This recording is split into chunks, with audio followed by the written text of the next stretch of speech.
It's an exciting day in fitness. I'm Galen Wood with Move Fitness. This is Ted.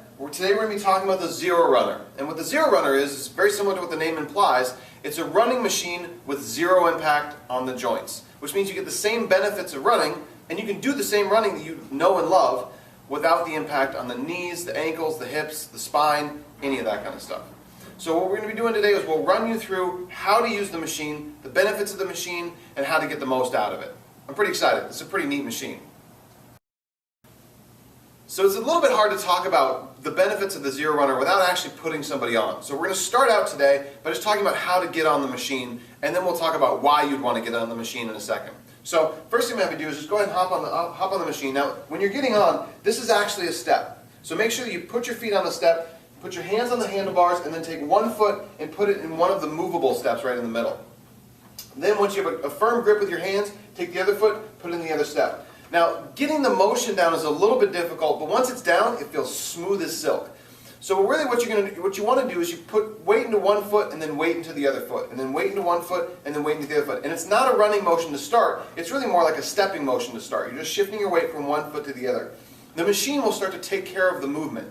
After you do it for probably a minute or two, you'll actually start to get down the running form. And what you'll really notice, so go ahead and just go off. What you'll notice with this is that the heels start to kick up. So what's awesome about this is that because the heels are kicking up, you're actually getting a more natural running motion than you even might on a treadmill, because it's training you to run correctly. A lot of us, we end up kind of doing the shuffle run. This forces you to not do that. So that when you go run outside, or even if you go and run on a treadmill, ideally this is training you to run better than you were before. Good job, Ted. Keep it up. So you've got a number of joints in the machine, and really the best way to kind of learn it is to play on it and practice it.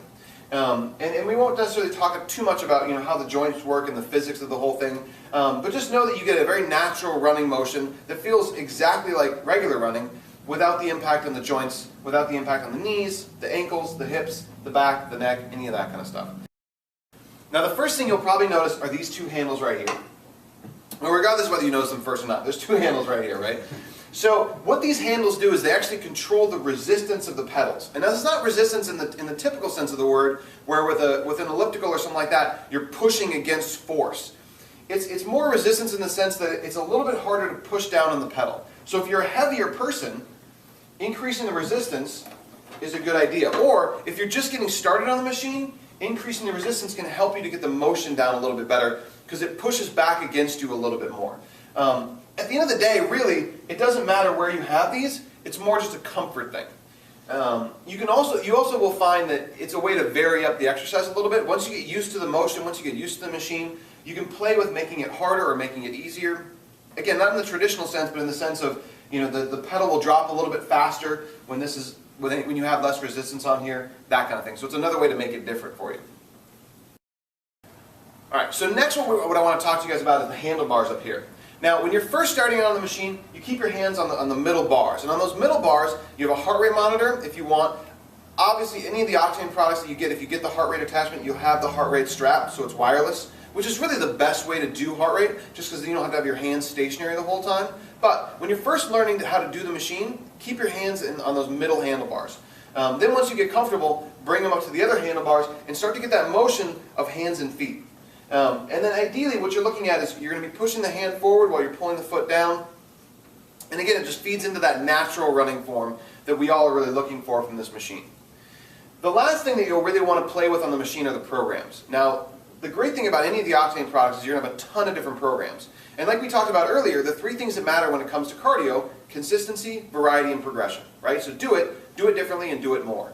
And so the programs really play a role when you start getting into the variety and the progression. And the best way to do that is if you do the iPad integration, you have all your programs stored in there. It stores all of your, the time you've been on there, the calories you burned. You can do 30, 60, 90-day programs, all that kind of stuff, and it all syncs with the machine. The major thing, though, with any of the programs you're doing is you're changing up the stride. So you're changing how long your stride is, how short your stride is, how fast you go, how slow you go, all of those kind of things. And so the major thing is there's no perfect program. It's more just make sure you're doing something different and make sure you're doing something harder.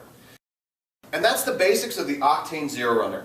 If you want to know more about how this fits into your personal exercise program, or how specifically you should be using this, how much time, what programs, all that kind of stuff, get in touch with me, Galen Wood, Move Fitness. Our website, fitnessaboutyou.com, is at the bottom of the screen.